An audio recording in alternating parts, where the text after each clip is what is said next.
नमस्कार दर्शक बंधु स्वतंत्र ओडिशा न्यूज रो स्वतंत्र कार्यक्रम 10 मिनिट रे देश विदेश को मु प्रीति स्वागत करछि। मो सहचंती मो सहयोगी देवाशीष। नमस्कार दर्शक बंधु मु देवाशीष। आज बड़ खबर बुलेटिन आरंभ करिबा।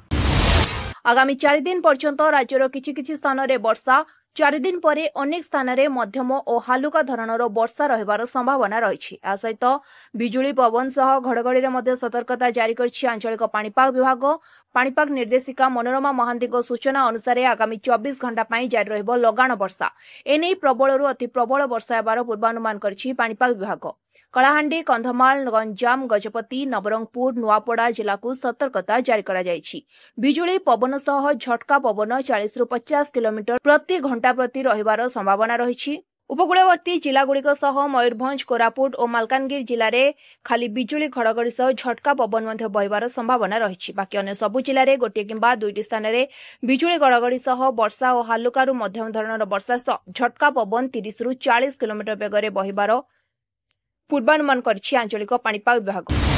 आंतर्जातिक क्रिकेट अवसर घोषणा करछंती वेस्टइंडिज क्रिकेट दलर धुआंधार बैट्समैन निकोलास पुरन। इंस्टाग्राम रे एक पोस्ट जरिया से सूचना दैछंती।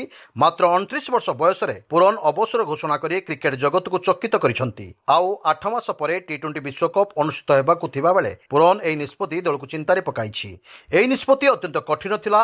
अनेक चिंता करिवा परे से अवसर नेबाकु निष्पत्ति नेइथिले बोली से निजे कहिछंती। पुरन 2016 रे दिनिकिया आंतर्जातिक क्रिकेट रे पदार्पण करिथिले। पुरन 61 टी दिनिकिया एवं 106 टी20 मैच खेली। दिनिकिया से 1983 रन करथिला बेले टी20 रे 2275 रन करिसंती। पुरन वेस्टइंडिज व्हाइट बॉल टीम रथिले गुरुत्वपूर्ण अंश। से जुलाई 2023 रे श्रीलंका विपक्ष रे वेस्टइंडिज पई तांकर शेष ओडीआई खेलिथिले।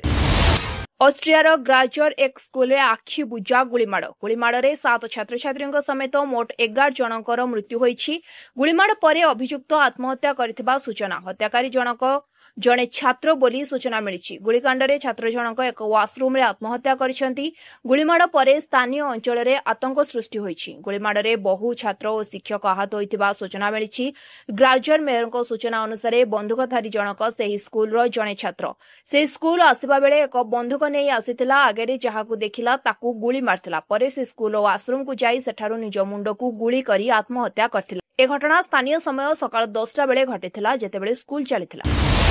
मणिपुर में पुणी हिंसार माहौल राज्यर स्थिति बाबद में अवगत कराइबाकू गृहमंत्री अमित शाह को दिल्ली भेटिଛନ୍ତି पूर्वतन मुख्यमंत्री बीरेन सिंह। मैत्री संप्रदाय नेता अमरबाई टेनगुल गिरफ पर अशांत हो पड़ी राज्य। स्थिति को देखि 5 राज्य में कर्फ्यू लगाइबा सह इंटरनेट सेवा बंद करा जायछि। इम्फाल पश्चिम, इम्फाल पूर्व, थैबल, विष्णुपुर, बंकिंग जिला को कड़ा सुरक्षा भितर रखा जायछि। किछि उपद्रवी फर्जी फोटो और वीडियो व्हाट्सएप रे मेसेज जरिया अशांत परिस्थिति सृष्टि करने योजना करुथिबार गोइंदा विभाग पक्षरु सूचना दैछि। तेबे मतई नेतांकर गिरफ्तारी को विरोध करी गतकाली राज्य रे विभिन्न स्थान रे जलापोड़ा करिसंती विक्षोभकारी। तेबे गत शनिवार रे होइथिबा आंदोलन सुधरिबारे ना धरुनी।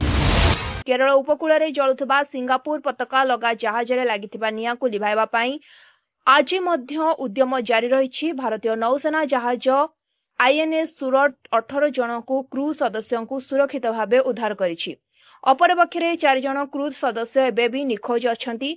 सोमवार जहाज रे निया लागि जाइथिला एवं मंगलवार मध्य नौसेना एवं तटरक्षी बाहिनी द्वारा मिलित एवं समन्वित उद्धार कार्य जारी रहिछि। केरल उपकूल समुद्र भितर होइछि एही विस्फोरण। एथिरे 4 जन क्रू मेंबर गुरुतर होइथिबा जणा पड़छि। भारतीय नौसेना रिलीफ एवं उद्धार कार्य पई आईएनएस सूरत को सेठाको पठाइछि। एनै सूचना दैछंती प्रतिरक्षा जनसंपर्क अधिकारी। देश में हो बढ़ुची कोरोना। गुजरात रे 1000 टपिला आक्रांत संख्या। कोरोना आक्रांत संख्या दिनकु दिन बढ़िबार लागिछि। एक्टिव केस 6815 रे पहुंची। केंद्र स्वास्थ्य मंत्रालय सूचना मुताबक आज संध्या सुधा 6815 कोविड आक्रांत संख्या छुईछि। गत 24 घंटे 324 नुआ मामला चिन्हट होईछि। आज 3 जनकर मृत्यु होइथिबार जणा पड़िछि। सबुठारु अधिक संक्रमित केरल चिन्हट होउछंती। केरल रे 2053 कोविड पॉजिटिव आक्रांत रहिछि। सेहीपरि गुजरात रे 1109, दिल्ली रे 691, महाराष्ट्र रे 613, तमिलनाडु रे 207, पश्चिमबंग रे 747, छत्तीसगढ़ रे 44 एवं आंध्र प्रदेश रे 86, कर्नाटक रे 559 आक्रांत रहिଛନ୍ତି। अरुणाचल प्रदेश, मिजोराम एवं मणिपुर एपर्यंत कौनसी मामला चिन्हट होई नाही। कोरोना को नहीं लोकमानकर सतर्कता अवलंबन करंतु बोली केंद्र सरकार परामर्श दैଛନ୍ତି। जदि कौनसी लक्षण देखा जाए तेबे तुरंत परीक्षा कराइबाकू कहा जायछि। ଆମେରିକାରେ ଲସ୍ ଆଞ୍ଜେଲ୍ସର ପ୍ରବାସୀ ପ୍ରସଙ୍ଗରେ ଚାଲିଥିବା ହିଂସା ଥମିବାର ନାଁ ନେଉନାହିଁ। ଲସ୍ ଆଞ୍ଜେଲ୍ସର ରାସ୍ତାରେ ଅରାଜକତାର ପରିବେଶ ଦେଖାଦେଇଛି ଏବଂ ଅନେକ ସ୍ଥାନରେ କାରଗୁଡ଼ିକୁ ପୋଡ଼ି ଦେଉଥିବା ଦେଖାଦେଇଛି।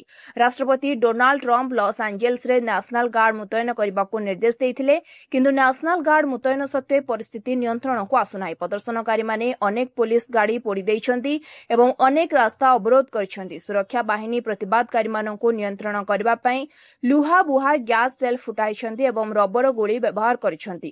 ଲସ୍ ଆଞ୍ଜେଲ୍ସରେ ହିଂସା ଆରମ୍ଭ ହେବାର 3 ଦିନ ବିତିଗଲାଣି ଏବଂ ନ୍ୟାସନାଲ୍ ଗାର୍ଡ ମୁତୟନ ଏହି ହିଂସାକୁ ଆହୁରି ତୀବ୍ର କରିଛି। ଆସିଲା ପୋଷ୍ଟମର୍ଟମ ରିପୋର୍ଟ ହନିମୁନରେ କେମିତି କରାଯାଇଥିଲା ରାଜା ରଘୁବଂଶୀଙ୍କ ହତ୍ୟା। ଇନ୍ଦୋରର ଯୁବରାଜ ରାଜା ରଘୁବଂଶୀ ତାଙ୍କ ପତ୍ନୀ ସୋନମଙ୍କ ସହିତ ମେଘାଳୟ ବୁଲିବାକୁ ଆସିଥିଲେ।